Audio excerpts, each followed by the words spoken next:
Assalamualaikum warahmatullahi wabarakatuh. Perkenalkan saya Dwi Novelita, kelas B dengan NIM 841422068. Saya mahasiswa semester 2 jurusan keperawatan. Dengan dosen pengampu saya mata kuliah Pancasila adalah Bapak Saleh Alhamid SIP MA. Di sini saya akan menjelaskan materi mengenai mengapa Pancasila merupakan sistem filsafat. Materi ini adalah materi dari kelompok 5. Saya merupakan anggota dari kelompok 5, maka saya akan menjelaskan materi ini. Untuk itu, silakan ditonton video penjelasan dari saya.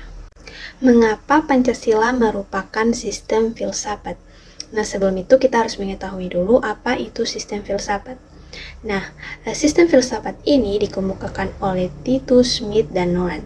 Mereka mengemukakan bahwa filsafat adalah sekumpulan sikap dan kepercayaan terhadap kehidupan dan alam biasanya diterima secara tidak kritis. Itu dalam artian informal. Lalu yang kedua, filsafat adalah suatu proses kritik atau pemikiran terhadap kepercayaan dan sikap yang sangat dijunjung tinggi. Itu dalam artian formal. Lalu yang ketiga, filsafat adalah usaha untuk mendapatkan gambaran secara keseluruhan. Itu dalam arti komprehensif. Lalu yang keempat, filsafat adalah analisa logis dari bahasa serta penjelasan tentang arti kata dan konsep. Ini dalam arti analistik linguistik. Selanjutnya adalah urgensi Pancasila sebagai sistem filsafat. Nah, manusia memerlukan filsafat karena beberapa alasan. Yang pertama, faedah terbesar dari filsafat adalah untuk menjagi kemungkinan adanya pemecahan-pemecahan terhadap problem kehidupan manusia. Jika pemecahan itu sudah diidentifikasi atau diselidiki, maka menjadi mudahlah bagi manusia untuk mendapat pemecahan masalah atau untuk meneruskan mempertimbangkan jawaban-jawaban tersebut. Lalu yang kedua, filsafat adalah suatu bagian dari keyakinan-keyakinan yang menjadi dasar perbuatan manusia. Ide-ide filsafat membentuk pengalaman-pengalaman manusia pada waktu sekarang. Dan yang terakhir, filsafat adalah kemampuan untuk memperluas bidang-bidang kesadaran manusia agar mendapat menjadi lebih hidup, lebih dapat membedakan, lebih kritis, dan lebih pandai. Nah, apa sih alasan diperlukannya kajian Pancasila sebagai sistem filsafat? Ini ada beberapa alasannya. Yang pertama, filsafat Pancasila sebagai genektivus objektivus dan genektivus subjektivus. Pancasila sebagai genektivus subjektivus artinya nilai-nilai Pancasila dipergunakan untuk mengkritisi berbagai aliran filsafat yang berkembang, baik untuk menemukan hal-hal yang sesuai dengan nilai-nilai Pancasila maupun untuk melihat nilai-nilai yang tidak sesuai dengan Pancasila. Selain itu, nilai-nilai Pancasila tidak hanya dipakai sebagai dasar bagi pembuatan peraturan perundang-undangan, tetapi juga nilai-nilai Pancasila harus mampu menjadi orientasi pelaksanaan sistem politik dan dasar bagi pembangunan nasional. Alasan yang kedua adalah landasan ontologis filsafat Pancasila. Landasan ontologis Pancasila artinya sebuah pemikiran filosofis atas hakikat dan raison d'etre sila-sila Pancasila sebagai dasar filosofi negara Indonesia. Oleh karena itu, pemahaman atas hakikat nilai-nilai Pancasila itu diperlakukan sebagai bentuk pengakuan atas modus eksistensi bangsa Indonesia. Dan yang ketiga, landasan epistemologis filsafat Pancasila. Landasan epistemologis Pancasila artinya nilai-nilai Pancasila digali dari pengalaman bangsa Indonesia, kemudian diesistensikan menjadi sebuah pandangan yang komprehensif tentang kehidupan bermasyarakat, berbangsa, dan bernegara. Lalu yang keempat, landasan aksiologis Pancasila. Nah, artinya nilai atau aktualitas yang terkandung dalam sila-sila Pancasila. Sila pertama mengandung kualitas monoteis, spiritual, kekudusan, dan sakral. Lalu sila yang kedua itu menggambarkan martabat, harga diri, kemanusiaan, tanggung jawab. Sila persatuan mengandung nilai solidaritas, kesetiakawanan. Sila keempat mengandung nilai demokrasi, musyawarah, kebijaksanaan. Lalu sila yang kelima mengandung nilai kepedulian dan gotong royong. Berikutnya, kita akan menggali sumber histori, sosiologis, dan politis tentang Pancasila sebagai sistem filsafat.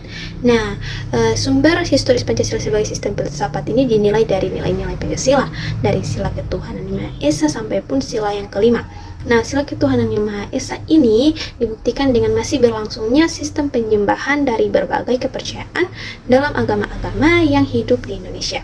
Lalu yang kedua, sistem kemanusiaan yang adil yang beradab. Nah, ini memiliki akar yang kuat dalam historisitas kebangsaan Indonesia.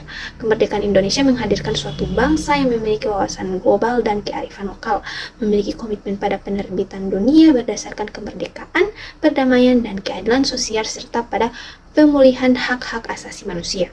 Dan yang ketiga, sila persatuan Indonesia. Nah, ini mewadahi warisan peradaban Nusantara dan kerajaan-kerajaan bahari terbesar di muka bumi. Jika tanah dan air kurang lebih sama, nenek moyang bangsa Indonesia pernah menorehkan tinta keemasannya, maka tidak ada alasan bagi manusia baru Indonesia untuk tidak dapat mengukir kegemilangan. Lalu yang keempat adalah sila kerakyatan yang dipimpin oleh hikmat kebijaksanaan dalam permusyawaratan perwakilan, atau sila yang keempat. Ini demokrasi sebagai pemerintahan dari rakyat, oleh rakyat, dan untuk rakyat memang merupakan fenomena baru di Indonesia yang muncul sebagai ikutan formasi negara Republik Indonesia Merdeka. Lalu yang kelima, keadilan sosial bagi seluruh rakyat Indonesia. Nah, ini adalah impian kebahagiaan yang telah berkorban ratusan tahun lamanya dalam dada keyakinan bangsa Indonesia. Para pejuang bangsa telah mengorbankan dirinya untuk mewujudkan cita-cita tersebut, yaitu kemerdekaan. Lalu yang kedua adalah sumber sosiologis Pancasila sebagai sistem filsafat. Nah, kelompok pertama, masyarakat awam yang memahami Pancasila sebagai sistem filsafat yang sudah dikenal masyarakat Indonesia dalam bentuk pandangan hidup atau way of life yang terdapat dalam agama, adat istiadat, dan budaya berbagai suku bangsa di Indonesia. Kelompok kedua adalah masyarakat ilmiah akademis yang memahami Pancasila sebagai sistem filsafat dengan teori-teorinya yang bersifat akademis. Lalu yang terakhir, sumber politis Pancasila sebagai sistem filsafat.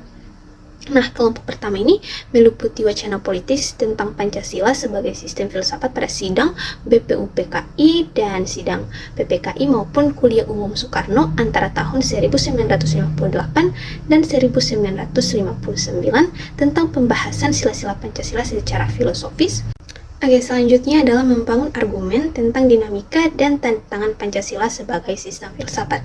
Yang pertama, dinamika Pancasila sebagai sistem filsafat. Nah, Pancasila sebagai sistem filsafat mengalami dinamika sebagai berikut. Pada era pemerintahan Soekarno, Pancasila sebagai sistem filsafat dikenal dengan istilah filosofis ground slack. Nah, gagasan tersebut merupakan perenungan filosofis Soekarno atas rencananya berdirinya negara Indonesia Merdeka. Ide tersebut dimaksudkan sebagai dasar kerohanian bagi penyelenggaraan kehidupan bernegara.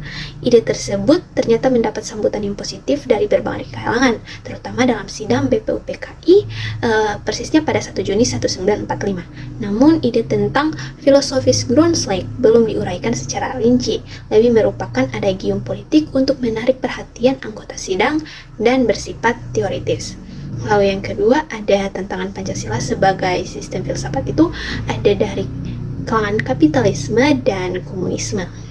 Oke, sekarang adalah materi terakhir, yaitu mendeskripsikan esensi dan urgensi Pancasila sebagai sistem filsafat. Nah, yang pertama, esensi ini atau hakikat Pancasila sebagai sistem filsafat.